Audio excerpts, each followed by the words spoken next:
جو شخص اس بات پر خوش ہے کہ رمضان آ گیا اور میں اس کا منتظر تھا، اگر بیماری اس کے راستے میں حائل ہو جائے اور روزہ نہ رکھ سکے تو آسمان پر روزے سے محروم نہیں ہے۔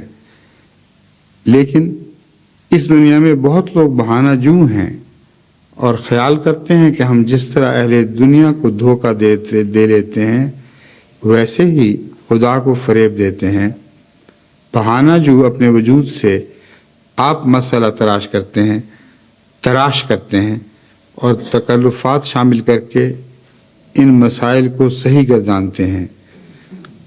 اب جو حقیقی بہانہ جو ہیں، جن کا دل سچ مچ رمضان کی آمد سے خوش نہیں ہوتا، ان میں اور سچے مومنوں میں جو دل سے رمضان کو برا نہیں جانتے، اس کے فیوز سے فائدہ اٹھانا چاہتے ہیں، فرق یہ نمایاں ہے کہ سچے لوگ جب رمضان میں داخل ہوتے ہیں تو ان کی پوری کوشش ہوتی ہے کہ جس طرح بھی بن پڑے وہ روزے رکھ لیں اور بیماریوں کے بہانے ان کی راہ میں حائل نہ ہوں۔ اور جو بہانہ جو لوگ ہیں جو رمضان کی آمد سے خوش نہیں ہوتے، ان کے نفس کے بہانے بہت تیزی دکھانے لگتے ہیں۔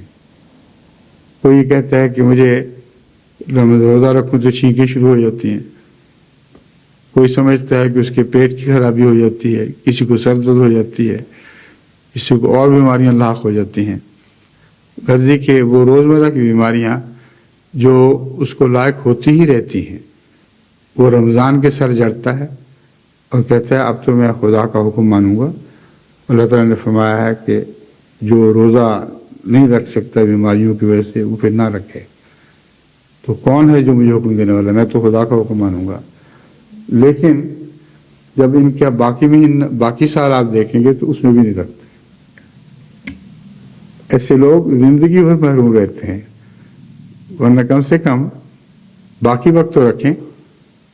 جو واقعتاً سچے عذر کی وجہ سے رکتے ہیں، اللہ کی خاطر رکتے ہیں، وہ باقی سال میں ضرور روزے رکھتے ہیں۔ لیکن جو صدق اور اخلاص رکھتا ہے، خدا تعالیٰ جانتا ہے کہ اس کے دل میں درد ہے اور خدا تعالیٰ اسے ثواب سے بھی زیادہ دیتا ہے، کیونکہ درد دل ایک قابل قدر شے ہے۔ بس روزے سے محرومی کے نتیجے میں اگر درد دل ہو تو ایک بہت ہی اعلیٰ نشان ہے اس بات کا کہ واقعتاً تمہارے روزوں سے محرومی تمہیں ثواب سے محروم نہیں رکھے گی، بلکہ رسول اللہ صلی اللہ علیہ وسلم فرماتے ہیں بعض دفعہ ایسے درد دل والے کو عام روزہ رکھنے والے کے ثواب سے بھی زیادہ ثواب ملتا ہے۔